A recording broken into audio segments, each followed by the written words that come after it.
Kana beektu laati. Addunyaa kanarratti namoota muraasatu yeroo isaanii sirnaan itti fayyadama. Namoonni hedduun garuu waan yeroo isaanii sirnaan itti fayyadamaa jiran fakkaatu garuu yerootu isaan itti fayyadamaa jira malee isaan yeroo isaanii fayyadamaa hin jiran. Ati warra kam keessa jirta laati? Viidiyoo kana keessatti yeroo keessan sirnaan itti fayyadamuu wantoota isin gargaaran shanan isinitti hima. Haga dhumaatti yoo na waliin turtan baay'ee fayyadamoo taatu. Yeroo to'achuu jechuun of to'achuudha. Time management is self management. Namni tokko yeroo isaa sirriitti to'achaa jira taanaan of to'achaa jira jechuudha. Namni tokko yeroo isaa qisaasessaa jira taanaan immoo of qisaasessa. Kan baay'ee nama ajaa'ibu anaan dabalatee baay'een keenya yeroo akka qabeenyaatti ilaallu.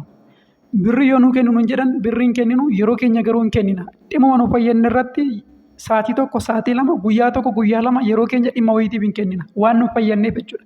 Utuu beeknee garuu yeroo sun qabeenya baay'ee guddaa ta'edha. Egaa yeroon qabeenya uumamaa hunda keenyaafuu walqixa kennamedha. Hiyyeessis sooressis guyyaatti sa'aatii 24 kana qaba. Garuu haala itti fayyadamaa isaa irratti wal caala. Kanaaf namni ittiin wal gata jechuudha.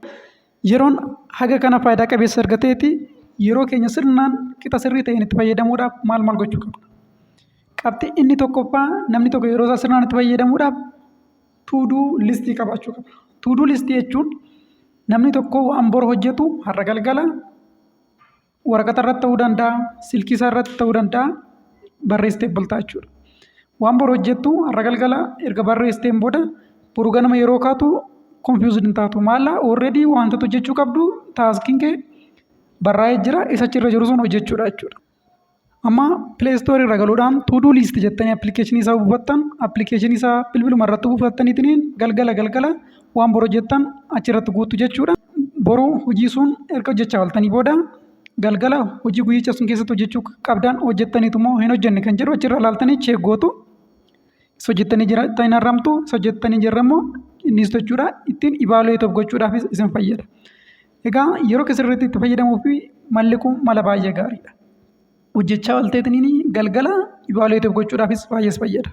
Guyyaa guyyaadhaan namni hedduun waan karoorsee waan hojjechuu barbaadu osoo hin taane waan fedha isaa hin taane waan hin karoorsin hojjechaa oolla baay'een keenya. Kanaafuu guyyaa boruu kanaan hojjedhattee karoorsee kaateetiniin waan biraa hojjettee itti ta'ute galgala yeroo ibaaluyeetoof gootu akka waan sirrii hojjechaa oollee yeroo sii galu guyyaa boruutti immoo isa taanutti of sirreessaa deemta jechuudha. Kanaafuu tuuduu liistii baafachuun waan bor hojjechuu qabdu karooraan qabaachuun baay'ee murteessaadha. Inni lammaffaan immoo tuuduu liistiidhumaan kan wal qabatu qabxii lammaffaan piraayoriitii yookiin immoo dursa kennuudha. Aktiviitii keenya keessaa yookiin immoo wanta hojjechuu qabnu keessaa kan dursa kenninu maallanni? Wanti hundi vaalii wal qixan qabu nu biratti beekamaadha. Wanti tokko dirqama kan raawwatamuu qabu jira. Inni tokko immoo antolereet ta'u yoo raawwatamuu baate isaa rakkoo hin qabne jiraachuu danda'a. Kanaafuu hamma waan sun nu fayyaduu irratti hundaa'uudhaan the most important kan ta'e adda baasuudha. Wanta the most important ta'e tuuduu listii keenya irratti jalqaba irratti barreessuu qabna jechuudha. Waan dirqama hojjetamuu qabu waan dirqama baay'ee nu fayyadu. Kanaafuu jireenya keessatti piraayoriitii kennuun baay'ee murteessaadha. Yeroo keenya sirnaan itti fayyadamuuf qabxii inni sadaffaan wantoota yeroo keenya nurratti guban adda baasnee beekuudha. Distiraakshini garaagaraa avoid gochuu qabna jechuudha. Fakkeenyaaf yeroo kana kan sa'aatii baay'ee namarratti gubu sooshaal miidiyaadha bilbiluma keenyadha. Egaa bilbila keenya irra tiiktookii jira, teelegiraamii jira, yuutuubii jira. Iduma nuti hin barbaadin nootifikeeshinii nu gala yeroo nootifikeeshinii nu galu tuqneetiniin sa'aatii tokko sa'aatii lama irratti gubna. Daqiiqaa 5 qofa yuutuubii fayyadamee baa daqiiqaa 5 qofa tiiktookii fayyadamee baa jennee isarra oolla jechuudha. Karoora egaa namni kamiyyuu boruu sa'aatii lamaanii tiiktookii fayyadama. Guyyaa boruu sa'aatii lamaanii yuutuubii fayyadama jedhee karoora hin qabu. Garuu sa'aatii isaa hedduu isarratti guba. Kanaafuu wantoota yeroo keenya nurratti guban addaan baasneetiniin isa ofirraa ittisuu qabna. Fakkeenyaaf akka yeroon keenya nurratti hin gubanneef nootifikeeshinii bilbila keenyarraa cufu yeroo namni viidiyoo gadhiisu akka nu qaqqabne yeroo namni inbooksii feesbuukii yookiin teelegiraamiidhaan miseejii yoo nu ergu nootifikeeshiniin akka nuuf hin galle gochuu dandeenya. Yeroo dhimma keenya seennu qofa seennee fayyadamna malee nootifikeeshinii nama agarra akkan seennu gochuudha jechuudha inni tokko. Walumaa galatti sooshaal miidiyaa irratti bilbila irratti wantoota garaagaraa irratti yeroo gubuun baay'ee distiraakshini guddaa kan yeroo namarratti gubudha waan ta'eef isarraa beekuu qabna. Distiraakshiniin biraa kan yeroo namarratti gubu hiriyaa illee ta'uu danda'a. Kanaafuu noo jechuu shaakaluu qabna jechuudha. Fakkeenyaaf hiriyaan kee injooy gochuu barbaadoo ta'e iddoo garaagaraa akka wajjin deemtu yeroo kee akka gubdu barbaadoo ta'e jechuun intenshinaalii yeroo sirratti gubuudhaaf osoo hin taane inni sumaaf yaadees kottu achoollaa kottu as deemnee bashannana maal siin jedhe yoo ta'e noo jechuu danda'uu qabda jechuudha. Wanta piraayoriitii kennitu piraayoriitii kenniteetiniin wantoota yeroo kee guban irraa fagaachuu danda'uun baay'ee murteessaadha. Yeroo tokko tokko komfortiidhuma keeyyuu waanuma si barbaachisu iyyuu noo jetteetiin hin dhiista.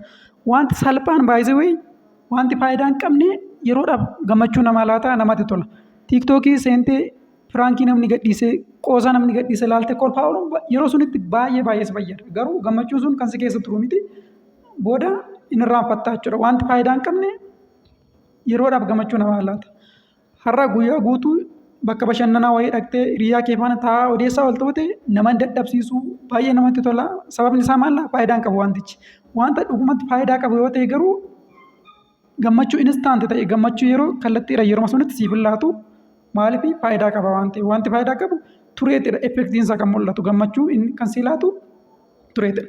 Fakkeenyaaf namni tokko mana jiimii dhaqee ispoortii hojjete har'uma tokkichaan garaagarummaa ofirratti hin argu. Har'uma tokkichaan qaamni isaa ijaarramee ofirratti hin argu.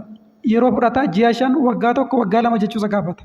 Maalaaf wantichi hin fayyada garuu baay'ee dadhabsiisa. Yoggusumatti gammachuu instaanti ta'e gammachuu yeroo sunitti siif laatu yerichaaf nama dadhabsiisa. Fakkeenyaaf ispoortii hojjechuu yerichaaf nama dadhabsiisa. Dhaqee garuu ji'a 5 waggaa 1 akkas booda yeroo qaamni isaa ijaaramee garaagarummaan isarratti mul'atu tureetiin gammachuu si laata jechuudha. Kanaafuu wantoota gammachuu yeroo ta'e wantoota gammachuu instaanti ta'e yeroo sunitti si gammachiisu garuu gammachuu itti fufaa ta'e kan si laachuu hin dandeenye irraa of eeguu qabda jechuudha. Yeroo keessa sirnaan itti fayyadamuudhaaf. Ammas irra deebi'een jedha wanti si fayyadu daayireektiidhaan yoggusumatti gammachuun instaanti ta'e gammachuu yeroo siif laatu. Wanti dhuguma si fayyadu bu'aansaa riizaaltiinsaa tureetidha kan inni dhufu. Kanaafuu wanta dhuguma si fayyaduu fi wanta gammachuu yeroo qofa si laatu adda baafattee beekuun yeroo keetti fayyadamu baay'ee murteessaadha. Yeroo keessa sirnaan itti fayyadamuuf inni arfaffaanii wanta hedduu al takkatti hojjechuu dhiisi. Maltii taaksii avoid gochuu qabna jechuudha. Maltii taaksii jechuun asuma taa'ee waan tokko jechaarra waan biraas dabalataan al takka simultaneously yookiin immoo at the same time hojjechuu jechuudha. Yeroo tokkotti waan baay'ee wal bukkeetti hojjechuun productivity namaa ajjeessa. Wantuma salphaatti sa'aatii tokkotti hojjetamuu danda'u sa'aatii 2 sa'aatii 3 akkasii fudhattaasaa jechuudha. Asuma fakkeenyaaf bilbilaan dubbachaarra barreeffama biraa immoo nan barreessate bilbilaan dubbachaarra qo'adha yoo ta'e attenshiniin koo qo'annaarra jira moo isan bilbilaan dubbadhurra jira. Kanaafuu waan 2-3 wal biratti hojjechuu osoo hin taane order goone waan jalqaba hojjechuu qabnu jalqaba hojjennee xumurree taaskii keenya sattaanutti darbuudha malee hojii garaagaraa wal bukkeetti hojjechuun at the same time yookiin immoo simultaneously wal bukkeetti hojjechuun productivity nama ajjeessa yeroo sana maratti gubachuudha. Kanaafuu waan baay'ee wal bukkeetti hojjechuurra of eeguu qabna jechuudha. Egaa wanti isinitti haasa'u kun isin fayyadaa jira jedhee yaada. Isin fayyadeera taanaan viidiyoo kana laayik godhaa akkasumallee chaanaalii kana sabskiraayib gochuudhaan na bukkee dhaabadhaa. Qabxii inni 5ffaa yeroo keenya sirnaan itti fayyadamuudhaaf yeroodhaan ibaaloo gochuu yookiin immoo of madaaluudha. Of madaaluu jechuun yeroo koo sirnaan itti fayyadamaan jira moo sirnaan itti fayyadamaan jiru jechuudha. Duubatti deebinee of ilaaluu torbanitti ta'uu danda'a ji'atti ta'uu danda'a of ilaaluudhaan hanqina keenya isa kanaan dura sirreessuu cimina keenya immoo itti fufsiisuudha jechuudha. Wanti kamiyyuu piroogreesiidhaan hin eegalu dhufu. Tokkichumaan of jijjiiruu hin danda'amu. Fakkeenyaaf namni kitaabuma tokko qofa dubbisee yookiin immoo viidiyoo kana ilaalee tokkichumaan guutuutti yeroo isaa sirnaan itti fayyadamu tokkichumaan of jijjiiruu hin danda'u. Wanti kamiyyuu kan inni dhufu giraajuwaalii piroogreesiidhaan of sirreessaa deema namni. Fakkeenyaaf har'a hanqina amma tokko furee borummoo hanqina isaa kan biraa fura iftaan immoo hanqina isaa kan biraa fura malee yeruma tokkotti guutuutti of sirreessuu hin danda'u namni. Kanaafuu yeroodhaan ibaaluutu goonoote ammasuma yeroodhaan hanqina keenya sirreessaa gara perfekshiniitti dhiyaachaa deemna jechuudha. Kanaafuu yeroodhaan of madaaluu yookiin immoo ibaaluutu gochuun baay'ee gaariidha. Yeroo keenya sirnaan itti fayyadamu wantoota nu fayyadan 5 jedhee kanan isiniif qabadhee dhufee walumaa galatti kana fakkaata. Viidiyoo kana laayik godhaa chaanaalii kanallee sabskiraayib gochuudhaan na bukkee dhaabadhaa. Ani gammachuu faatti nagaan tura.